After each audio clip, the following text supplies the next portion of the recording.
We are all living through a truly unprecedented time of fear, widespread anxiety, and a pervasive sense of uncertainty because of the coronavirus crisis.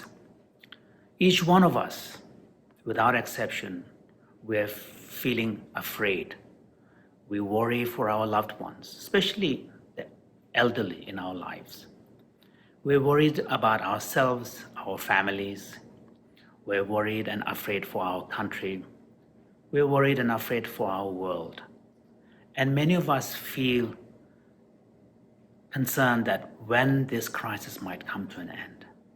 We're worried about what the impact of this crisis is going to be on global economy.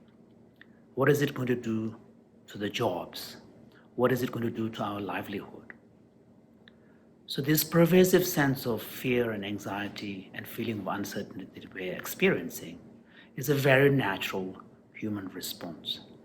And one thing that this crisis has powerfully brought home to all of us is that how truly interconnected our world has become, and how the Dalai Lama's message that in this interconnected world, an event taking place in one part of the world, its impact could be felt across the globe in other parts of the world as well. We're witnessing this truly interconnected nature of our global world today. And one thing that this crisis has also brought home powerfully is the recognition of our shared human condition, our vulnerability, our susceptibility to feelings of fear, anxiety, worry, and so on. So it has really brought home powerfully how truly we all are same human beings who wish to be free from suffering and who do not wish to see one's loved ones suffer. So in this time, one thing that we need to do on our part, while the authorities and medical professionals are doing all their best to look after us, to advise us how to behave so that this virus does not spread widely and fast. We need to applaud their services. We need to feel deeply grateful for their services. And also, do not forget to remember to pay attention to how this crisis has also brought to the fore the beautiful part of human nature. So many people volunteering to help others who are in need. People in the neighborhood paying attention to those who might be living alone or elderly or the sick. So we need to recognize that while we are experiencing fear and suffering, but also we need to see how this crisis has brought to the fore the beautiful part of human nature as well. So on our part as individuals, what is our responsibility? Our first responsibility is to really listen to what the medical professionals are advising us. An most important part of that is the advice on social distancing. Now, social distancing may seem like contrary to our basic nature as social creatures. We human beings love to connect. We human beings thrive in relationship. We human beings always seek interaction with our fellow human beings, and this is how we live our life. We live our life through our relationship with others. But in this time of crisis, this very fundamental behavior of human being, we're being asked to restrain. And it may seem inconvenient for a lot of people. It may seem contrary to basic human impulse, but this, at the moment, is the most compassionate and altruistic act we as individuals can do. And we observe the social distancing advice seriously. And in some countries, the advice has been quite strict, almost enforced as a total lockdown of the entire nation. But if we are able to observe this basic advice of social distancing, and this really, of course, depends on what kind of domestic unit each of us has. Some of us may be living in a family of 4, some of us may be living alone. So whatever it may be, that basic pattern of our life becomes the smallest domestic unit, and social distancing needs to be observed beyond that, not within that, beyond that. So if we are able to observe the social distancing advice, each of us, then this is a powerful way to really stop the spread. It's almost like starving the virus of its oxygens, because the virus, in order for it to spread, needs new hosts. And through social distancing and isolation, we'll be able to prevent the virus to find new hosts. And this is the way, this is in fact the only way to really prevent widespread pandemics. So each one of us, we need to understand that social distancing is not done just for our own sake, not done just for our own family's sake. It's really for the world. It's really for humanity. So that recognition of that importance of that advice, we need to really embrace powerfully and really live it out. Now, while we are in social isolation, it is also important to pay attention to how we are feeling. Because for many people, perhaps this is the first time they're being compelled to be alone with their minds for a prolonged period of time. So I think here it's important to pay attention to how you're feeling. And one of the most important things is to really observe your mind so that we don't allow our mind to be taken over by overwhelming feeling of fear and anxiety, as well as suspicion, because social isolation involves distancing from others. And when you go out to do shopping and when you see someone, suspicion might immediately come into the picture. So those things needs to be avoided. So we need to pay attention to our mind. And so what do we need to do? There are a couple of things that we, each of us as individuals, could do while we are in social isolation. One is to, as I said, pay attention to our own mind and our body, feelings, and so on, and find a way to do some self-calming exercises. And some of these may involve using breath awareness practice, so focusing on your breath, breathing deeply in and letting it out, and so on and so forth. So there are a lot of breathing techniques. So those who are interested, I have made available some guided meditation practices based on breath awareness on my Mandala app, and those have been made freely available. So you can visit the Mandala App Facebook page and listen to those recorded guided practices. Along with that, also, if you are feeling that anxiety is taking over, if you have an anxious mind, then you need to find techniques to really calm down your anxiety. And that may involve doing breathing exercises as well as some visualization practices where you can imagine your mind, almost like a space, expansive space where worries and anxieties and fears can be imagined like kind of clouds being formed, which can be dissolved through breathing and light. So finding a way to self-calm ourselves, keep our calmness, is important, because otherwise, if we let our mind to be taken over by anxiety and fear, then we lose clarity. Because when strong emotion grips our mind, it robs us of the ability to see things clearly. And when we lose clarity, then we will do things which we will regret, and which is also not helpful to people around you, the loved ones.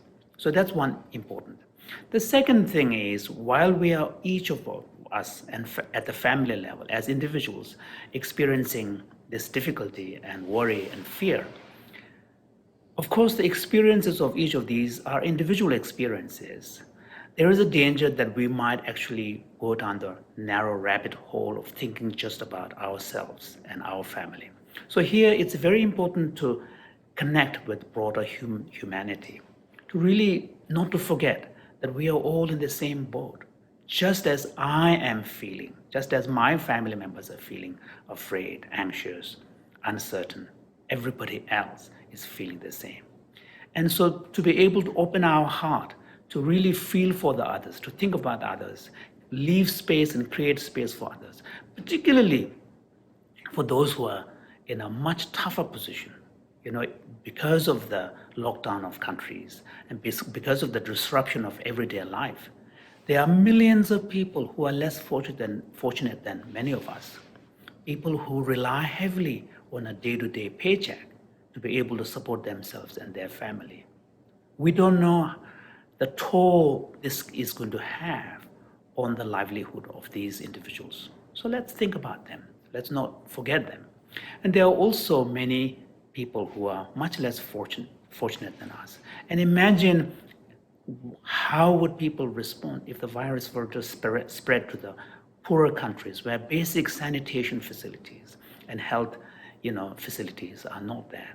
Is a challenge. So let's not forget about others, so that while we are individually, going through a fearful time and experience of anxiety, let's also not isolate ourselves emotionally and psychologically. Physically, we are isolating ourselves, but psychologically, emotionally, and spiritually, we should not isolate ourselves. We should feel part of the broader humanity.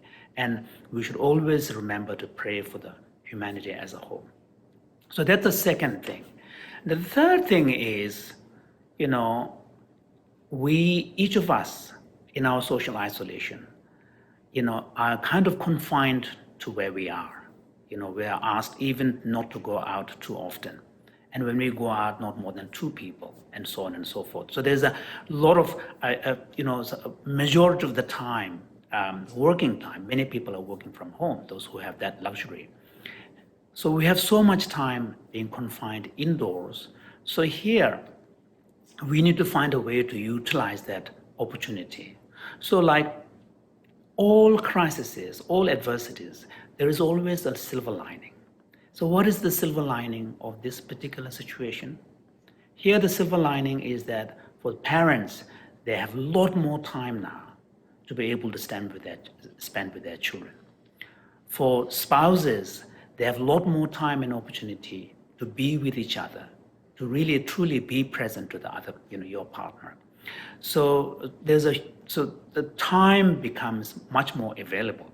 So there is a Tibetan, spiritual advice, which is to transform every adversity into a spiritual practice.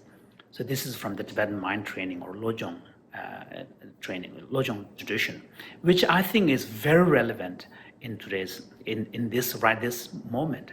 So when we have so much time, I think we should really, bring a more disciplined approach to this. And, if they are, for example, these days, thanks to the, connectivity, we have opportunities to not just call someone through voice, but in fact, interact with someone visually through FaceTime, through Zoom, through Skype, and so on and so forth. So we should take the moment to really, if there have been broken relationships, we should take the moment to mend them. If we should take the opportunity to, on a daily basis, connect with our elderly parents and family members so that they feel assured. We find assurance from them. And for parent and children, if they are struggling relationship, if there are kind of struggles in the challenging relationship, then since you are confined now indoors, you really need to have the space and the time and the patience to be able to work through those difficulties. So this is a fantastic opportunity to really sort of, turn inward, explore one's own inner life, and also look at the sort of intersection of your relationship with others and see if you can improve the qualities of those relationships. So that's one important thing. Secondly, parents who have school-going children at home, because of the lockdown and quarantine, most schools are closed in all the countries. So because of this, I think as parents, it is important to pay attention to your children's education, to help them, to make sure that they observe a disciplined day so that they do not get left behind. And then if you're thinking of, you have been always interested in learning a second language, a foreign language, and thought that you never had time, this is a good time. I think in most places, this self-quarantine is probably going to last for at least a month or so. So a month or so is a good time.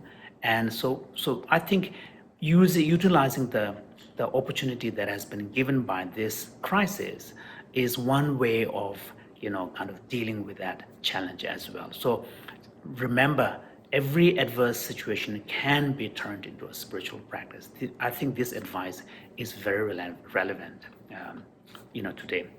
Now, finally, I think it is very important for each of us not to lose hope. It is very natural and human for us to feel that when we are going through a very difficult time, we feel as if this is never going to end. There's a sense of permanence that we feel. It's very natural. We know, for example, if we are enjoying something, then time goes very fast. But if we are suffering, if we are in pain, time tends to stand still. So we will feel a sense of permanence. And we may lose hope, but it's very important to retain our hope, because we will come out of this. There's simply no other option. Humanity's survival is at stake, so we will come out of it. Of course, what the toll is going to be at the end of all of this, when the dust settles, we don't know.